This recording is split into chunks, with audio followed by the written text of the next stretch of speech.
You know, the beauty of green graffiti has always been that it's a really strong communication tool, right? It's self-expression. My name is Max. I'm a fourth-year student at Vancouver Island University, and I want to create graffiti street art. Nicholas Riggle argues that there are three types of graffiti art: mere graffiti, artistic graffiti, and street art, with only the latter two counting as art.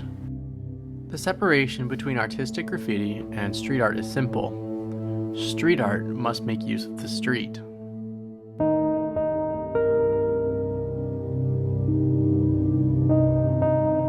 By exploring three different forms of graffiti street art that are considered alternate, I hope to uncover whether or not they have the ability to reclaim a public space. I will use rich secondary sources to develop three conditions that must be met to satisfy my question. Nicholas Riggle, the author of Transfiguration of the Commonplaces, believes that street art must make material or artistic use of the street, meaning that if you were to remove them from the street, they would lose their meaning and just be art.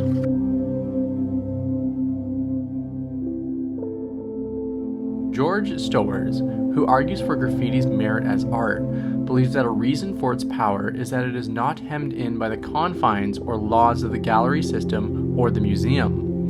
This means that my alternate form must not be confined and be accessible. Lastly, we have Mandy Moore and Leanne Prang. Their idea for alternate forms of graffiti state that it should be eye-catching street art without damaging property, or arguably breaking the law. This means that it should attract attention without damaging the property or possibly breaking the law. From this, we can simplify the conditions, with the graffiti form needing to meet all three to qualify as reclaiming the public space. The three conditions are: it must make use of the street or pedestrian area, it is not confined by laws or systems, and that it is eye-catching without damaging property. Now that the conditions are set, you can start my exploration into alternate forms of street art. I will be exploring three different types of alternate street art: yarn bombing, reverse graffiti, and artificial reality graffiti. By examining and participating in these types of graffiti, it will allow me to gain a greater understanding of the power that they potentially hold. I want to start with the most permanent alternative style that I can do: reverse graffiti. Reverse graffiti is a somewhat recent addition to the world of graffiti, but it has been around forever. Essentially, whenever you drew a smiley face on a car in the dirt, or a "watch me" sign on a dirty wall, you created reverse graffiti. To do this, all you need is some stencil material. In this case, that's 40 mil thick polypropylene, an idea, and something to cut the stencil out with. Once you've cut, and cut, and cut, you can finally take your stencil out and start making art. This works best on a very dirty wall, one that is cleaned somewhat easily. The interesting thing about reverse graffiti is that it lies in a pseudo-gray zone of legality, because technically you are not adding anything to the wall, you are only removing the dirt. Because of this, several ad agencies have popped up that specialize in creating reverse graffiti advertising, which shows you how desperate companies are to attach onto graffiti and how it reaches a mass audience in the public sphere effectively.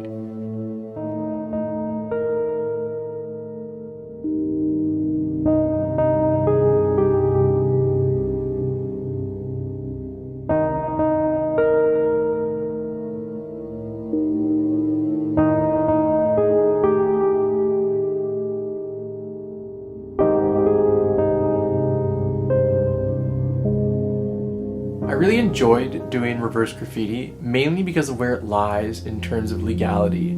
The idea of it has existed for a really long time, and creating a message out of dirt is somewhat poetic. Messages passed with reverse graffiti are powerful because they engage with us from a different perspective, reclaiming the public space in a positive way. From this, we can conclude that reverse graffiti does meet our 3 conditions. It does make use of the street. It is not confined by laws or systems. And it is eye-catching and does not damage property. Next is yarn bombing, which is the act of covering an object in colorful yarn. It can be difficult to do, but the results are amazing. You're going to need a plan, yarn, lots of yarn, and crochet hooks and knitting needles. For the purpose of this project, I am collaborating with my mom, who can crochet and knit much faster than I can. My goal for this art piece is to provide an eye-catching accent to an already beautiful area on our VIU campus. Like everything I am doing, the plan is to be positive. Yarn bombing is interesting because it allows a different generation as well as a different subset of art culture to get involved in graffiti.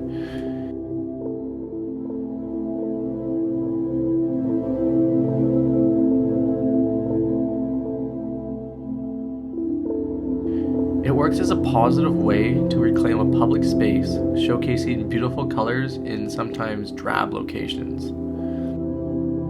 It is obviously graffiti. It can be political in nature, or it can be just art. Yarn bombing is accessible, friendly, and relatable.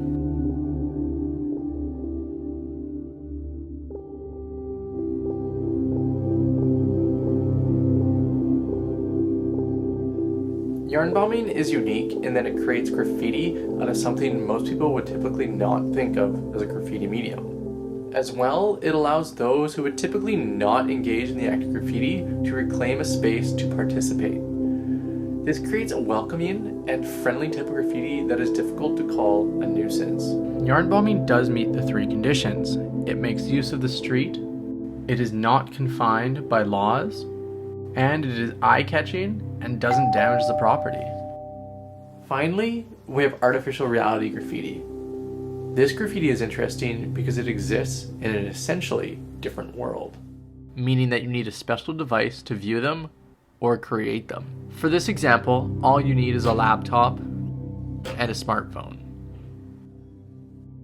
For the purpose of this project, I will be using LayAR as my means for creating AR art.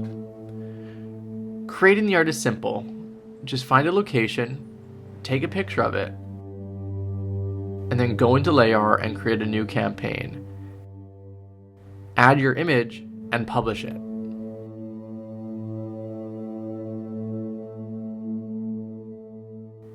Viewing the location in LayAR reveals the hidden art. You can add real-life call-to-action graphics to encourage users to try it out.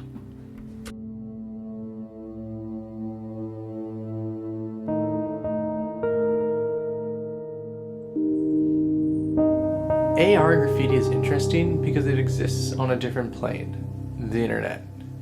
Without the internet, you can't create AR graffiti and you can't view it. The problem, of course, is that you are not really reclaiming the public space in the real world. This limits the access to the graffiti, which makes the art somewhat hard to justify as graffiti. What it does reveal is a potential future for graffiti, where cyber hackers could get into future tech surrounding artificial reality, like Google Glass, and then add in the graffiti to the surroundings. AR graffiti does not meet our 3 conditions.